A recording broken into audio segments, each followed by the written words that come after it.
Welcome to Something More to Podcast, where we move through topics wherever the conversation takes us. I'm your host, Adam Culbertson. And I'm Richard Collins.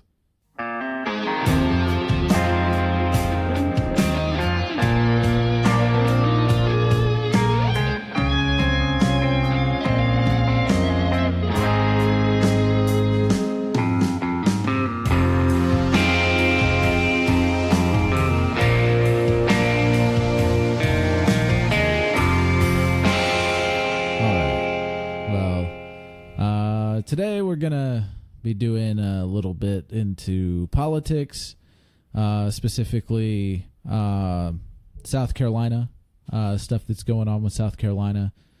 And, I mean, there's been threats from other states as well for secession and everything like that. But here recently, we got at least 4 politicians within South Carolina that are threatening secession if the Second Amendment is violated. And the 4 in particular that I'm talking about are State Representatives Mike Pitts, Jonathan Hill, Ashley Trantham, and Ralph Norman. I don't know why. Yeah. I had to think about that, but yeah, Ralph Norman. Which we'll get really deep into Ralph Norman and the fucking bullshit, just crazy shit that he's trying to do.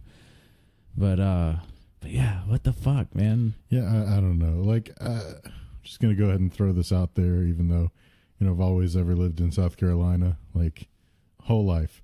But still, like all this talk about like, oh well, we want to be able to secede if they do this and everything. It's like, really? How'd that work out for you last time? Yeah. Like, jeez. I mean, seriously though, like if nothing else, that just caused a huge mess. Like there were major economic problems in the South following the Civil War. Oh yeah. Like it did not turn out well at all. Like despite anything at all, which very bad reasons. We I guess depending on order of things, we may have already talked about this at some point. Yeah.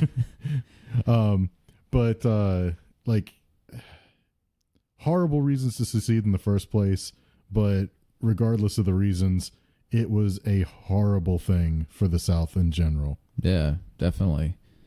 Yeah, not just South Carolina, but everybody, all the Confederate states. Oh yeah. So, with this, like they offered this legislature with the intent that they don't believe it's going to actually get passed and go through. Like they're doing it as like, oh well, this is what, like it's a threat. Like they're doing it as a threat. Well, see, it's just further stirring up those lines. Like it's further stirring up like an already divided nation, and the whole idea of like, oh, well, it's us versus them. Yeah. And so if they do this, then we're just going to like go and leave and we'll be on our own. Yeah. Yeah. And like, you got to think about it, especially like if you're somebody that's supporting these things that they're saying. Like think about your family members. If you're not on any kind of social program or anything like that, think of your parents, your loved ones, friends, whatever. Or yourself in some cases, because a lot of the older generation does like vote for these people. Not saying all of the older generation, some of the younger generation does too. But if you're voting for these people, like think about it. Okay, your grandparents or parents or even you yourself might be on Social Security income. Social Security disability, VA disability, VA retirement. Like you were in the military and you retired and you get your pension from the VA. All of that is federally funded. Yeah. Including all the doctors, all the clinics, all the hospitals, everything is funded by the federal government. Oh, yeah. I mean, it would be basically like the same mess that Britain is in over the whole Brexit thing, except even worse because of like how tied into the federal government all the states are. Yeah. Yeah, and you see all these news articles and stuff. Oh, well, or all these people that post on Reddit, and they're like, oh, I'm a veteran, and I support Trump, and I support, we should secede, and guns, woohoo, my weapons, or what, I don't know what the fuck they say. But you have benefits, especially if you're a veteran. Like, you have benefits from the federal government. Yeah. Is South Carolina going to pick up that bill? Is South Carolina gonna cover that 100%? Not going to be able to afford to cover that one. Yeah, can they? You know, and we can't even fix our own streets. The other thing is, economically speaking, it would be ruinous. I mean, think about this: like, how much of South Carolina's economy is in tourism? Oh yeah. Like, if we were to secede, and it would be, you know, that much harder because, I mean, you obviously would have to work out some kind of deal, like whether you work out something like Canada has to have relatively open borders for tourism, or if you're going to have to actually go through like the whole process of like passports and everything, like that's going to be a major hit to tourism at the very least for a while. Yeah. Yeah. If that were to ever get worked out properly. Yeah. Because a lot of people are just going to be like, well, fuck you, South Carolina. Yeah, a lot of people will be like, fuck it, we'll go to another beach then. Yeah. Think of like the housing market. How many people that do rely on these benefits, how many people are going to sell their homes to get back into the United States? Like, yeah. Like, what's going to happen with that? Yeah. Like, because like I'm a veteran and I live off of VA disability. And I can't afford to stay here. No, not if we're no longer part of the country. Yeah. Like, what the fuck? Like, this does not represent everybody in South Carolina. No, and when it comes down to it, like, even if it's an empty, idle threat, like, it's just, like, it's not even worth talking about. Like, it's fucking childish. It really is. I mean, it's insane. And all of this over, oh, well, because we think that they're going to take away our guns. Yeah, yeah. Which, like, if you look at Bernie Sanders, I can't say this for every Democrat person that's running or anything, but like Bernie Sanders, he specifically says, I don't want to get rid of the Second Amendment. I don't want to take guns away from everybody. He just wants more regulations, more ways to keep guns out of the hands of people that don't need to have them. Right. Like, and what it really comes down to, and like, and I know I've talked about this before, and it'll probably come up in that episode that's either before or after this one. Like, it's just, when it comes down to it, the Second Amendment isn't there to say, oh, well, you have a right to own guns no matter what we say anymore. Like, you just have a right to guns all the time, anytime. Yeah. Like, oh my God. It's there basically to say that the government is not going to have the ability to take the power away from the people at large. Yeah. They're not going to be able to just take away all of their power and just say, well, sorry, you have to deal with it because you have no power anymore. Yeah. And I don't understand, like, the people that are like, well, I need guns just in case the government comes up and they're coming to take me away. I got to defend myself from the government. Like, how the fuck are you going to do that with an AR-15? How are you going to do that with a pistol? Like, yeah, there might be some people harmed and all that, but like, can you fucking get a tank? Can you get fucking rocket launchers? Fucking fully automatic weapons, which we shouldn't have anyways. But I mean, to be perfectly honest, like, it's kind of even silly if you think about it to even have like an amendment like that anymore, really. Yeah. Because I mean, when it comes down to it, there's pretty much nothing that the people are going to be able to do to combat like the actual U.S. military. Like, our military has nuclear grade weapons. Like, we have, they have way more technology than what the average Joe that is for completely no regulations on guns. Mm-hmm. Like, I mean, there's nothing you could do about it if it ever happened. if it ever were to happen. Like when it all comes down to it, like it would be nigh impossible for the people to actually overthrow the U.S. government. Yeah, okay, so I remember being shown videos and stuff like, oh, look at this fucking bomb, like bunker busters, all this kind of stuff. And then the same people turn around and they're like, oh, well, I'm going to build a bunker and stock it with weapons and food. So like, yeah. And then it just takes one fucking bunker buster and you're done, dude. Like you don't have any protection against the military government, no matter how many guns you have. Now, so that being said, I do think to some extent that guns like should not be outlawed. Oh yeah. But when it comes down to it, like there's no reason whatsoever to have like even close to the level of technology that the military has, because for one thing, if people were to have access to the full breadth of technology that the military had, we would all be completely screwed. Yeah. Oh yeah. Yeah. Like people would just have a bad day and just nuke entire cities. Yeah, it's so fucking dumb to think that like, oh, well, I need it for protection. I don't know. But it's dumb. You can protect yourself with a shotgun, an AR-15, which I'm for us having guns. I think there should be regulations on things like extended mags. Yes, extended mags and like military grade attachments and stuff like that, or fully automatic weapons. We don't need assault rifles. An AR-15, I know Bernie confuses an AR-15 with an assault rifle. I know that is wrong. I know an AR-15 is not an assault rifle. And the generally everybody confuses that. Yes. Yeah. Like Anybody that's a really, really, really common mistake. So it's not like, he just doesn't know anything. Like, no, it's very common. Hell, I wasn't even sure, and like I looked it up, and I saw that it's just a fucking hunting rifle. I've even fired one before, and I didn't remember it, But AR makes people think assault rifle. Yeah, maybe change the name of it. I don't know. Fuck. But I mean that's beside the point. Like.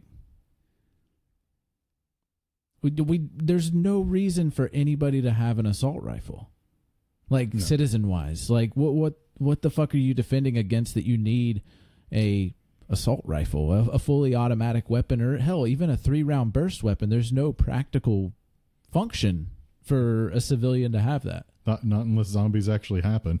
Yeah, yeah.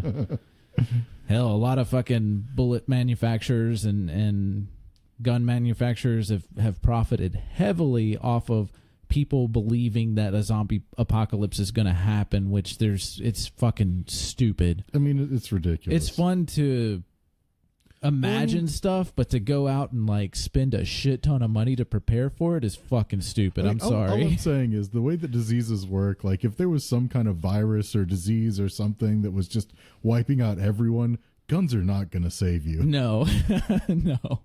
You're probably going to get sick and become one of them too without anything ever being close to you. And it's like the thought that it's like, oh, well, as long as they don't bite you. Oh, yeah, like, yeah. I mean... Not just smelling the fucking rancid flesh or anything. In the scheme of things, like, while there are like some viruses, diseases, and things that can only really be transmitted through like some kind of like actual bodily fluid exchange, so like bites, breaking the skin, saliva mixing with the blood, things like that would happen. Yeah. Like there's so many more that are like, say, airborne. Yeah. Where it wouldn't matter if you blew their head off or not. Like, yeah, and something that would spread like that, I'm sure it would mutate very quickly. Oh yeah. And I mean, so when it comes down to it, like the odds that something would be as benign as a zombie outbreak, something that you could fight with guns. Like if we were going to have something like that, it would far more likely just completely screw all of us up really quick. Yeah, yeah.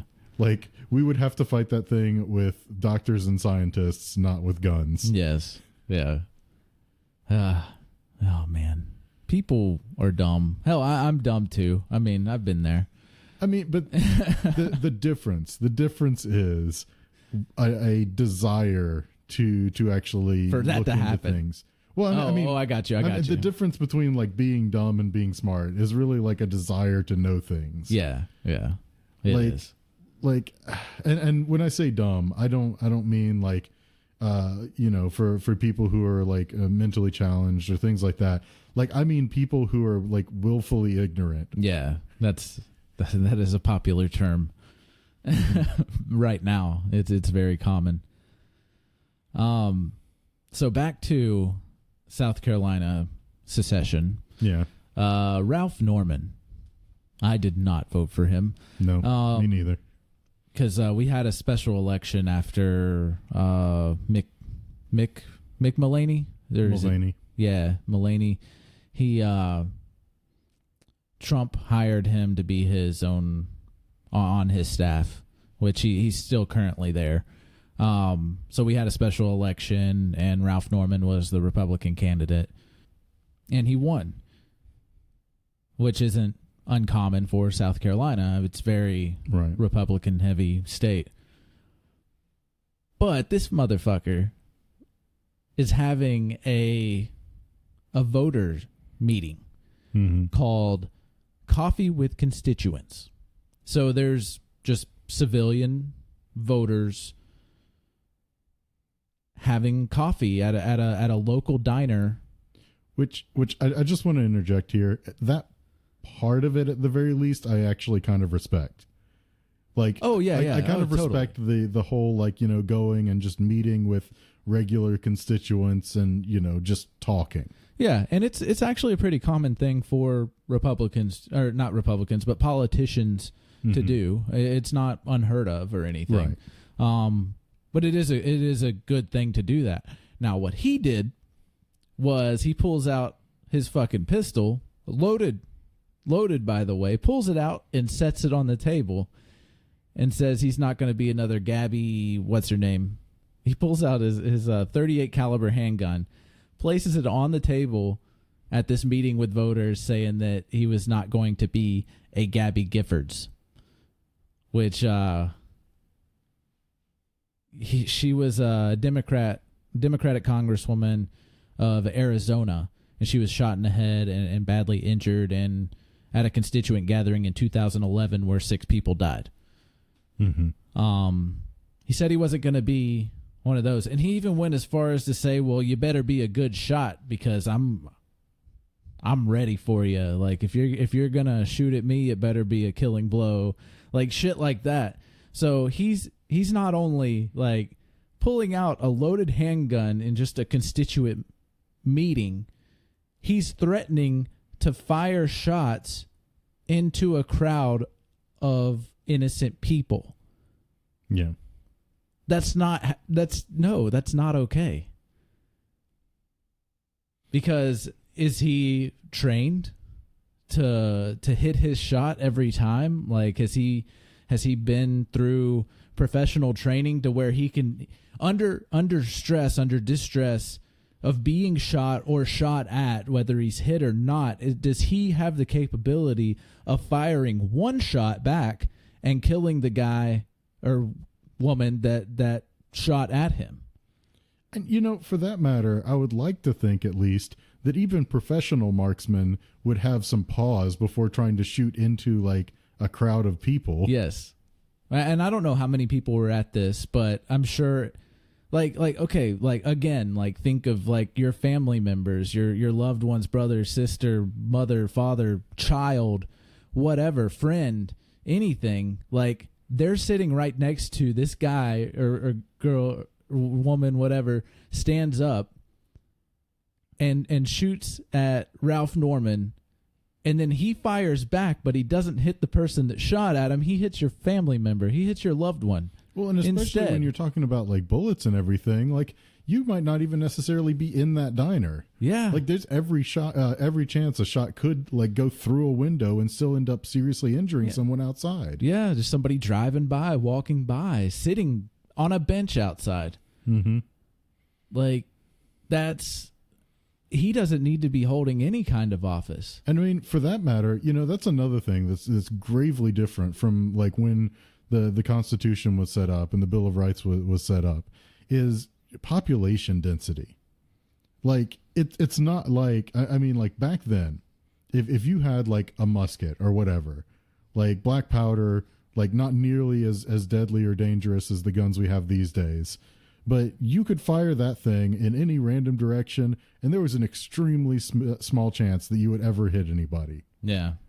But with population density, that's not the case anymore. Yeah, you could fire a gun into the air and it hits somebody now. Like, it's that common. Oh, yeah. Oh, yeah, absolutely. I mean, I've definitely heard cases where somebody was just firing a round off in the air and it ends up killing somebody like a couple miles away. Yeah, that's specifically why, like, you have a shooting range, especially if it's outside. Mm-hmm. Well, specifically outside, you have a berm. Oh, yeah, absolutely. Necessary. It is absolutely necessary. And you are not allowed to shoot over that berm. No. No, because it defeats the entire point. Like, oh, my God. Like, he's a fucking idiot. Like, he's saying that he's going to bring that gun and show it at every single meeting that he goes to now. Like, he's always going to have it on him. What if there was a misfire? Like, when he pulls it out, it's fully loaded. He sets it on the table. What if he fucked up and misfires? I mean, that happens. I mean, there even professional firearms instructors, as I'm sure people have seen those videos. Oh, yeah, there's videos everywhere. Like, people who know what the hell they're doing, have been doing it for years, like, still fuck up sometimes. Shoot themselves in the foot. Mm-hmm. Shoot somebody else. Like, it's like, oh my God, it's so dumb. Like, all I'm saying is, like, he should not be the one carrying the gun. And I'm not saying, like, oh, we'll take away his gun rights or whatever. But to an interaction like that, to some kind of a planned event like that, he should not be carrying a weapon. No. He should have security people that carry weapons that you know, that's their job to deal with threats. Yeah. Like, presidents have been assassinated or attempts of assassination and stuff. You don't see the ones that are surviving through it like pull a gun out and start shooting into the crowd of people that the bullet came from. It's not like Ronald Reagan, like with the failed assassination attempt on him, started firing back. Yeah. Like, what the fuck? Like, how far have we just gone downhill to where we're at this point, to where people are just like, oh, well, I got my gun. Like, this reminds me of Idiocracy. Mm-hmm. Like, just more and more every day, it just reminds me more of that movie. Yeah, I mean, that movie feels more and more prophetic by the day. Yeah, and it's really fucking sad. It is. It's incredibly sad. Although I guess the one good thing we have to look forward to is President Camacho. Yeah. Terry Crews. Although I think Terry Crews would probably make an awesome president. Like, dude is actually, like, a really good guy. Yeah. I mean, if we're going to have celebrities as, well, quote unquote celebrities as politicians and presidents and stuff like that, like, we need some good people stepping up. I will say, I don't really mind the idea of celebrities becoming politicians. I mean, it's happened before, but I mean, Ronald Reagan was an actor. Yeah. I mean, it's I don't really mind that so much, but it does concern me because you have a really big chance that people are just going to start voting based on popularity, or like, oh, well, you know, I liked him in such and such a movie, so I want to vote for him. Or, you know, whatever. Like, and that's not the way that people should be voting. That's not the way that we should be selecting the leaders of our country. Yeah. Like, if there's a celebrity who wants to become a politician and they're running on a good platform, like they have good talking points, they have good ideas for the country, they're a person like anybody else and they deserve to have a chance. Oh, yeah. But there is also a really good chance that people are just going to blindly vote for celebrities because they like them from something. Yeah. Yeah. I mean, I believe that's what happened with Trump. Like, a lot of people, I don't doubt that that's what happened with Trump. I mean, I even heard it myself. Oh, well, he's a billionaire. He's a successful businessman. I'm sorry. I'm just going to have to interject some air quotes on that billionaire. A lot of air quotes with everything, but that he's a successful businessman and he's going to fix this country, or he's going to run this country like he ran his businesses, but them not even completely knowing anything about his businesses and all the failed businesses and all the money that he's lost over the years because of his failed business practices. Yeah. the problem is he is running this country like his business. Yeah, into the ground. Specifically Trump steaks, or maybe Trump you. Yeah. Or how do you fail at a casino in Las Vegas? Atlantic City. Atlantic City. Okay. But multiple times. Yeah. Multiple bankruptcies. Yeah. How do you fail at running gambling? I don't know. There are some cases of casinos folding and things like that, but I mean, usually there's something shifty going on with them that causes that situation. Yeah. And I'm sure there was something shifty going on. I don't know all the details on it, but yeah, that's another topic. But yeah, this whole secession thing, like, if anybody is like, oh yeah, we need, woo, the South will rise again, all that kind of shit, like, fucking think, people. Yeah. Like, seriously think. Like, think about all the federally funded programs that take care of the people that you fucking care about. Like, it's not that hard. I'm sure there's somebody out there that knows somebody that's on a social program. And you know, this goes for I guess this applies to Britain and everything as well with the whole Brexit thing. But the only way that any state would be able to leave the United States and not completely screw themselves over is with years upon years of planning. Yeah. Like, it would take a long time to sort everything out to the point that when you left, you weren't completely screwed. Yeah, and this just seems like a knee-jerk reaction, and they even said it themselves that they don't expect it to go through. This is a threat. Well, and granted, even passing that would not necessarily mean anything as far as secession. But, well, it's concerning to me because, technically speaking, secession isn't something that has to be written into law. Mm-hmm. Like, yeah. Like, the problem is, if they do create a law like that, it concerns me about what kind of stipulations, because what does that mean? Does that mean just the governor at any time could be like, well, I feel like they violated the Second Amendment, so we're seceding? Yep. Yeah, like, and nothing else needs done because it's just there now? Yeah. Yeah. And they're like, well, they're going to confiscate our guns. Like, that's one of their talking points for this is the confiscation of guns.